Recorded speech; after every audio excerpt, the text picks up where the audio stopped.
traveler. Ain't trying to bow to you, but if you're feeling tough, dog, I walk up all challenges. Ain't got no family, you see this one to me. Might lose your pulse standing 2 feet in front of me. I'm pissed at the world, but I ain't looking for trouble. I might crack a grin, I ain't looking to hug you. Think about it, nobody wants to die. There's rule to this game, son, I'm justified. I'm ready to go, partner. Hey, I'm on the run. The devil's hugging on my boots, that's why I own the gun. This journey's too long, I'm looking for some answers. So much time stressing, I forget the questions. I fear no man, you don't want no problems, B. Eyes in the back of my head, you better not follow me. On this lonely road, trying to make it home. Doing it by my lonesome, pissed off, who wants some? I'm fighting for my soul, God, get at you, boy. You try to go, God, fall back, I go hard. Welcome to the last lecture at the University of North Carolina at Pembroke. We thank you for your attendance for this special event. I'm actually pinch hitting for this welcome on behalf of Chancellor Kyle Carter. Those of you who know Chancellor Carter well know how much he values the last lecture. Indeed, it was Chancellor Carter who helped select this date back in the fall and then worked with all of us on the cabinet to make sure that we planned other events around this one in order to avoid schedule conflicts. The one thing he did not and could not have foreseen back in the fall was that the Board of Governors for the UNC system would pick this week for the first ever visit of that body to our campus. The governors are in fact arriving right now. It's a historic event, and I hope you will help us make our visitors feel welcome. But in terms of the last lecture, it did create some schedule pressures for Chancellor Carter, so he sends his regrets and best wishes to all of us this afternoon. This is the third year of the last lecture at UNCP, and what a wonderful tradition we've started. This is a student-driven event, and it falls to our students to help determine the honoring speaker for each year. Our students were invited to submit nominations for a faculty member to address the question, if this were your last time to address a group of students, what would you say to them? A selection committee chaired by junior biology and chemistry major Anna Wade reviewed many nominations and ultimately selected Dr. Reneè Lamphere as the 2013 UNCP Last Lecture Award winner. Dr. Lamphere is Assistant Professor of Criminal Justice in the Department of Sociology and Criminal Justice at UNCP. She holds a BA degree from the State University of New York at Oswego and master's and PhD degrees from the Indiana University of Pennsylvania. Her academic interests include corrections, juvenile delinquency, and digital media crime. Her past service activities have included work with programs for the teenage homeless, vocational counseling, and the Boys and Girls Club. During her time at Indiana University of Pennsylvania, she instituted an innovative program known as Reading for Change that allows incarcerated parents an opportunity to read to their children in order to strengthen familial bonds. Dr. Lamphere joined the UNCP family in 2012 and in short order has become a very active member of our community.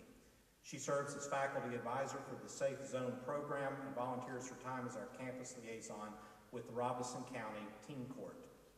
Dr. Lamphere is an engaged and passionate scholar who gives freely of her time in the pursuit of academic excellence, and for this reason, she has carved out a special place in the hearts of many UNCP students. We are proud of Dr. Lamphere's work and honored to recognize her today as one of our own. At this time, I will ask Ms. Anna Wade to come to the podium to share some additional information regarding Dr. Lamphere's nomination and selection for this award. Dr. Lamphere will speak at the conclusion of Ms. Wade's remarks.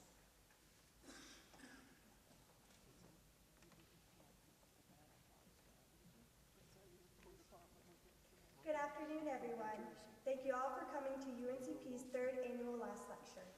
Before we begin, I would like to give special thanks to the Offices of Student Affairs and Academic Affairs, the Student Government Association, as well as the Last Lecture Selection Committee for making this event possible. This year we had the pleasure of nominating Dr. Reneè Lamphere as the Last Lecture speaker. Even though Dr. Lamphere is a fairly new member of the UNCP faculty, she is already making a huge impact on the student body, and I'm sure she will continue to do so for many years to come. One student had this to say about Dr. Lamphere. She is extremely passionate for what she does, and you can tell by the way she teaches that she cares about every student personally and wants them to succeed. Another student wrote, "It's obvious she loves what she does. She tells us every day how much she loves us, and how she wants to see our success. Dr. Lamphere actually takes the time to make sure we understand a difficult concept, and she never gets frustrated with our questions. It seems like she could have the worst day ever, but still loves being around her students. She goes above and beyond to make certain her students are comfortable with the material. Lamphere has truly shown that a person's past doesn't matter and anything is possible. She is such a wonderful person, and I love the fact that she loves what she does.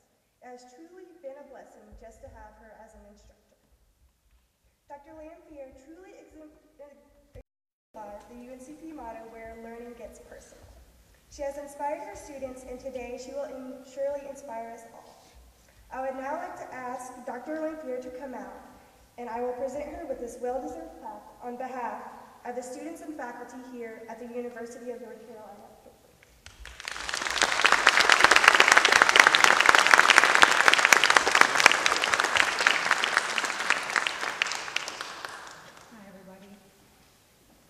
Of course, I have my iced coffee with me, right? It wouldn't be a lecture if I didn't have it.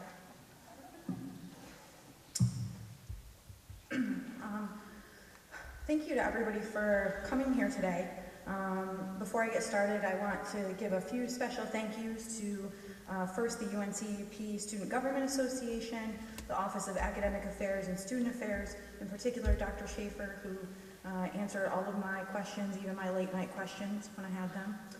The last lecture selection committee, all of my colleagues and the other faculty members and administrators on campus, my family, my dad and my sister who came in from out of state to be here today, and most importantly to my students, not only those of you that nominated me, but those of you that are here today. I can't thank you enough from the bottom of my heart for this opportunity. So about the title of my lecture. Today is where your book begins, the rest is still unwritten. Somewhere along the way, when I was a kid, I decided that I was going to start writing down things about my life. I started writing in a journal when I was 7, and as the technology times have changed, now it's an electronic journal. But I try to write down every day the more important things that I think happen in my life, which is good because now I have like a written depiction of everything that's ever happened to me. So a lot of what I'm going to share with you today comes from this. When I went back and looked at it, I noticed a lot of things that little Reneè said that still hold pretty true to big Reneè today. So I just want to share some of that with you. So I found out that I was going to be doing this lecture on Friday, February 15th.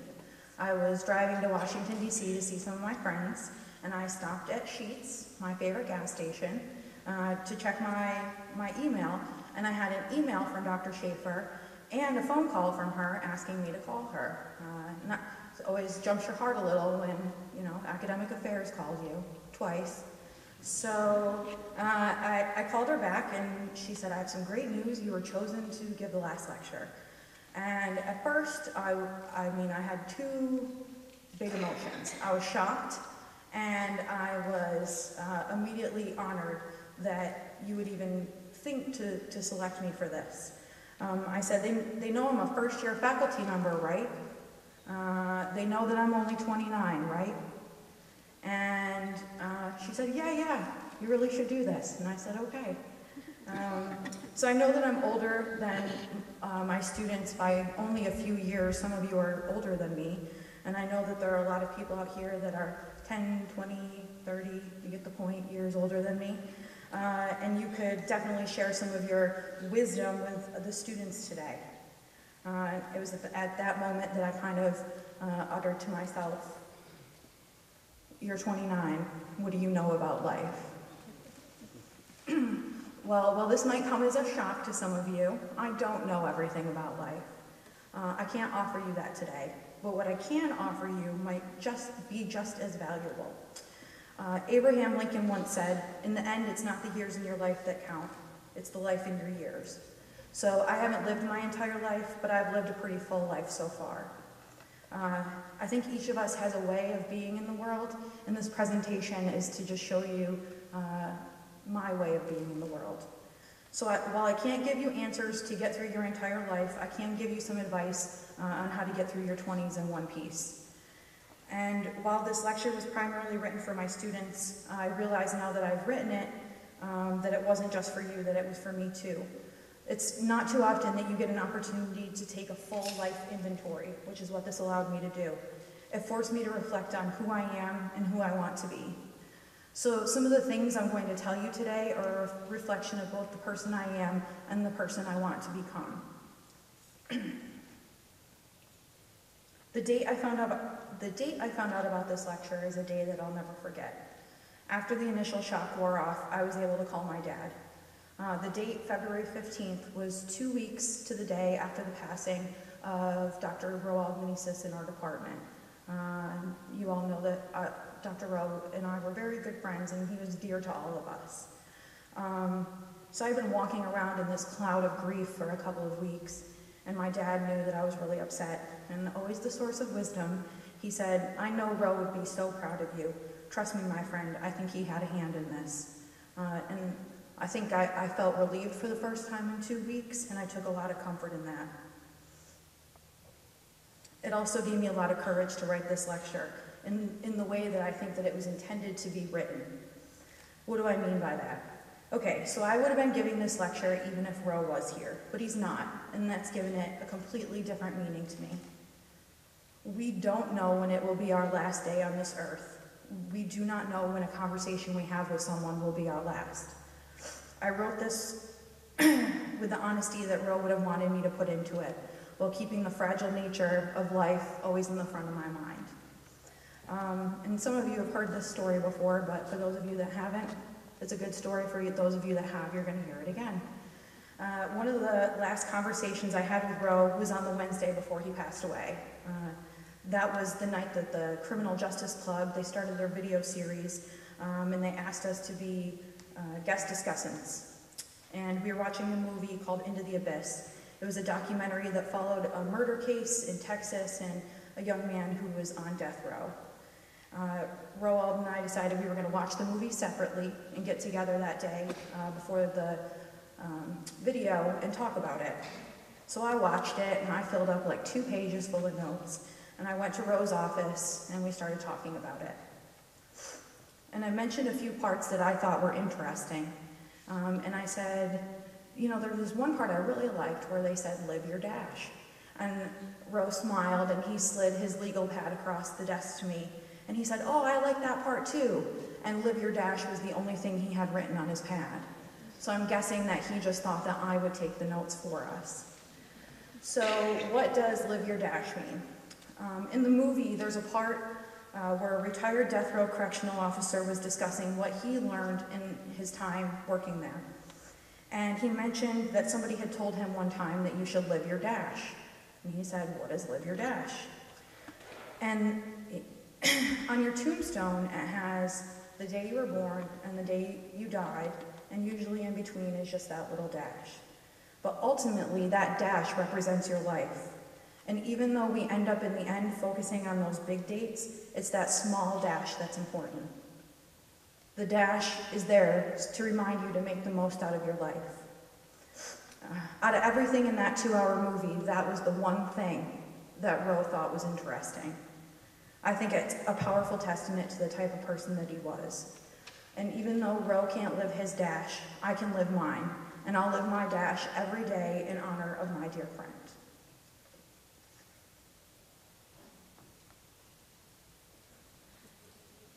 I don't know if you can tell from here, but well, I don't know if you know this, I love cats.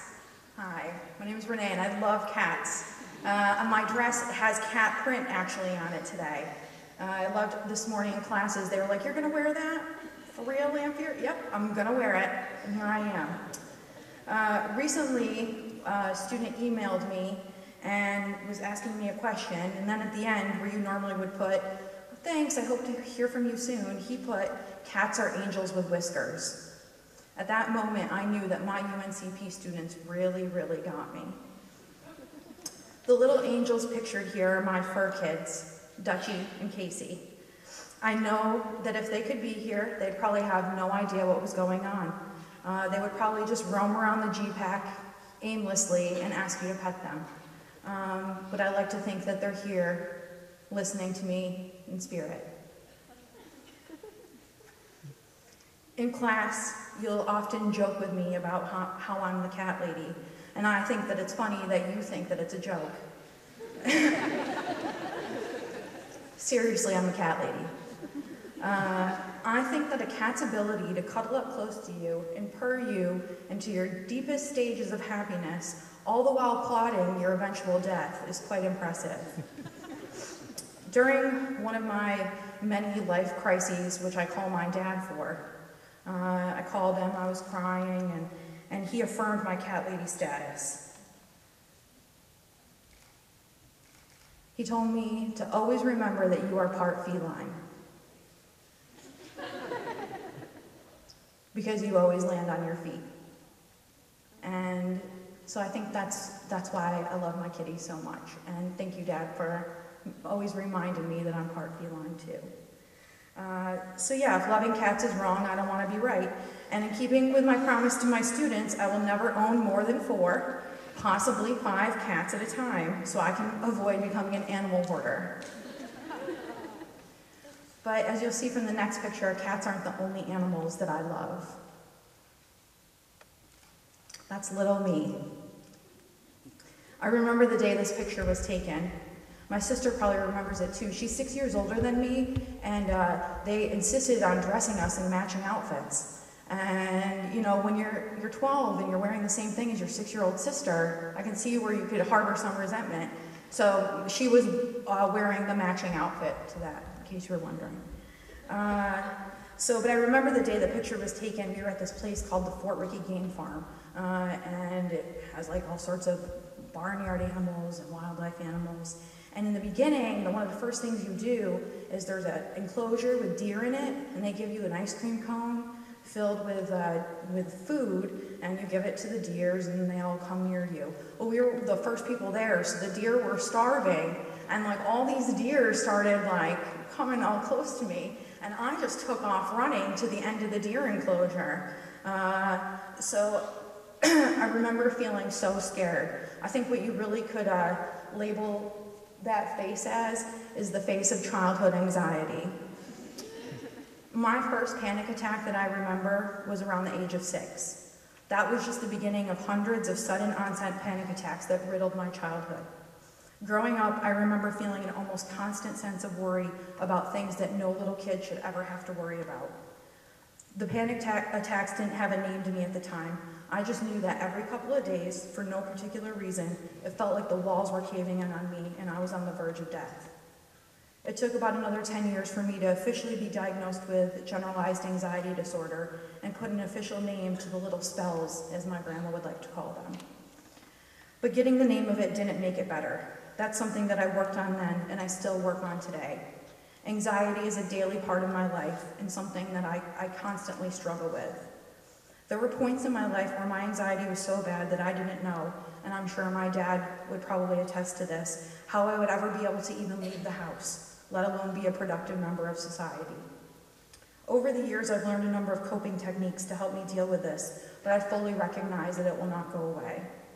But somewhere along the line, I decided that I refused to let my anxiety disorder or anything in my life define who I am.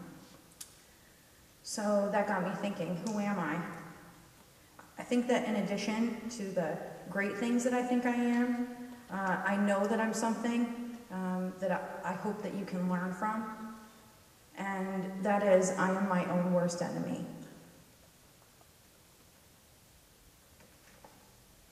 I realized that a really long time ago. I don't know what it is about me, but I have this innate ability to blame myself for anything negative that happens not only to me, but to anyone or anything around me. Even if it's something that isn't blameworthy, I'll find a way to blame myself. For example, I'm sure that most of you have had the experience, I know because a lot of you are in my classes, of raising your hand to talk in class. I like to participate too when I was in college. I'm positive that even if you don't participate, that you've seen this situation. A teacher poses a question, a student raises their hand to answer the question. The teacher tells the student that the answer is not correct. So what happens next? The teacher helps the student come to the right answer, or asks another student for the answer, or just tells the class what the answer is. Then what? You're probably thinking nothing, right? The class continues. Well, that example ends for most of you, but that's usually where it begins for me. When I look back on my class notebooks, and I have every notebook I've ever had since like forever, they're riddled with initials. OMG, RYASS, YSNBATTA. That means nothing to the average person because I didn't want it to mean anything to anyone who might come across my notebook. To me, it carried meaning more than I ever realized at the time. Going back to the example, a teacher asks a question and I answer the question. I'm wrong. I immediately start initialing over my notebook, OMG RYASS, which stands for, oh my God, Reneè, you are so stupid. YSNBATTA, a classic in my notebooks. You should never be allowed to talk again. So right there, next to the thing that I value the most, my education, is me putting myself down, demeaning my own self-value. And while going back through these notebooks and writing this lecture, it made me sad, but it helped me realize how far I've come and an important lesson that I've learned since then.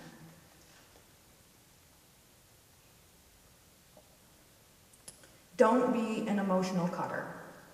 I'm sure many of you have heard about people that we refer to as being cutters. Usually we're talking about that. We're talking about people that self-mutilate. They hurt their outside body as a means of coping with the inward turmoil that they're feeling. I was taking a juvenile justice class in graduate school, and we were discussing this issue. And I had an aha moment where I realized that I was doing this to myself, but not to my physical body. I'm an emotional cutter.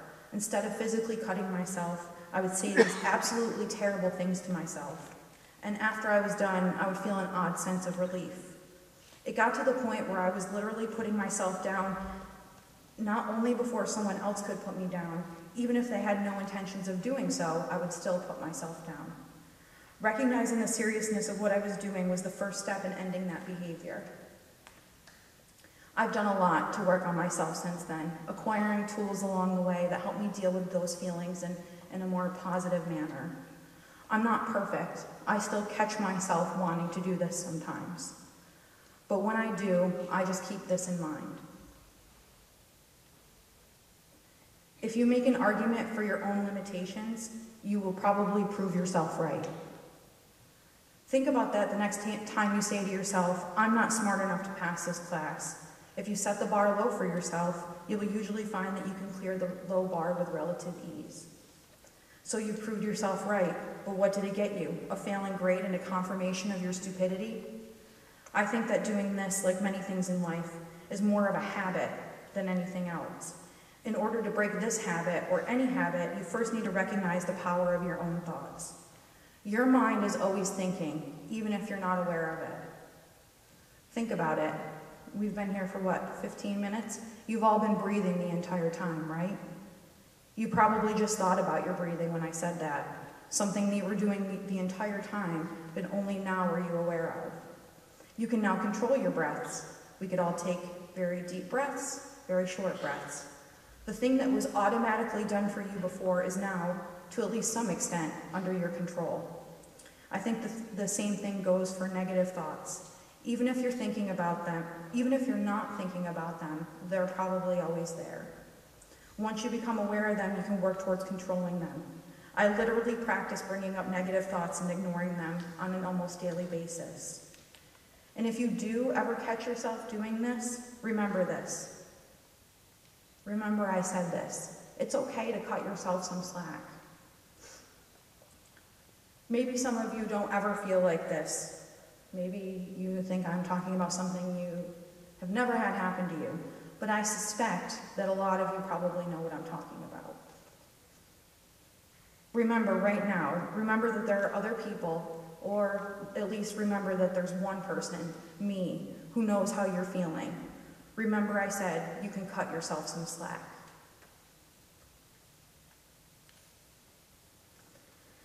I did my undergraduate studies at SUNY Oswego.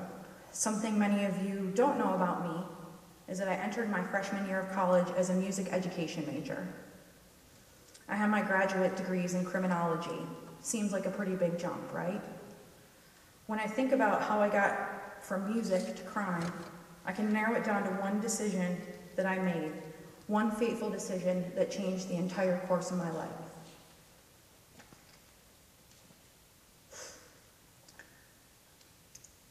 I want to preface this by saying that I by no means, and especially if you're in my social deviance class, you know this, I in no means promote drinking among college students.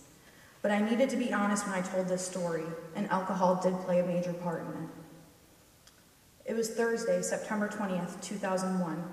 I had been at college for about a month, and had made pretty good friends with some of the girls in my hallway.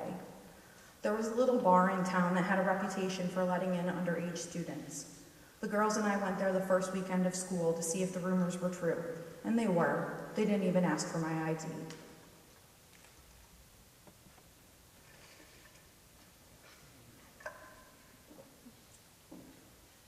On that first night, one of the girls met a townie, someone who lived in Oswego but didn't go to school. Over the next few weeks, we saw him out a couple of times whenever we were out in the town. On the night of the 20th, I went to that same bar with the same group of girls. The guy my friend met was there that night too. We talked and danced and all had a good time. The end of the night came and we all headed outside to grab a cab to go back to our room. There were 5 girls, including me, and the fare was a flat $10 fee, so that's $2 per girl. When I was getting ready to get in the cab, the guy said he was driving home and I could get a ride home for free.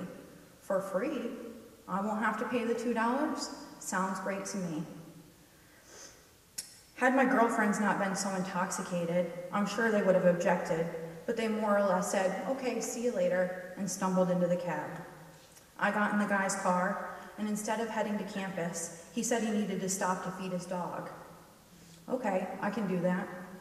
When we got to this house, he said I could come in while the dog went out. I remember feeling really apprehensive, but I ignored that feeling and went inside. He offered me a tour of his house, which included a tour of his bedroom. As I walked through the threshold of the doorway, I felt a shove from behind and fell face forward onto a bed. I heard him lock the deadbolt and my heart sank. I knew what was going to happen. And in keeping with form, I remember thinking, oh my God, Reneè, how could you get yourself into this? I was sexually assaulted and raped over the next 6 hours. The next morning, he decided to take me back to campus. On the ride back to the dorm, he gently stroked my knee, almost as if to say he was sorry. It's one of the few times in my life that I remember feeling like my body was physically rejecting somebody else's touch.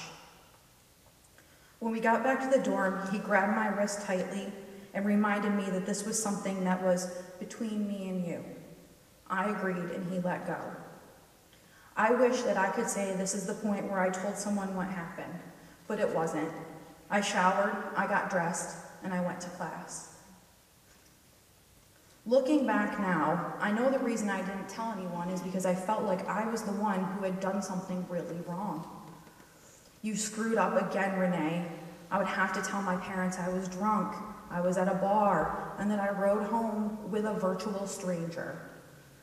In my mind, there was no way that I could tell them without them coming to get me and take me home. Neither of my parents were really thrilled about me going away to college. Keep in mind, I live 17 hours from home now, but at the time it was about a 2-hour drive, which seemed like forever to them. And what if my girlfriends found out about what happened? I knew for a fact that one of the girls really liked this guy, and as far as she knew, I had gotten a ride home from him, and that was it. So if I told, she would find out that we had had sex, and that would surely end our friendship. No, it was probably just better to keep this one to myself. So in the months following, I struggled both in my mind and in the classroom. Carrying the secret was taking a toll on me. I decided I was going to tell somebody very important in my life. It seemed like it took me days, but I built up the courage, and I told them. And the next 5 words that they uttered changed the course of my life.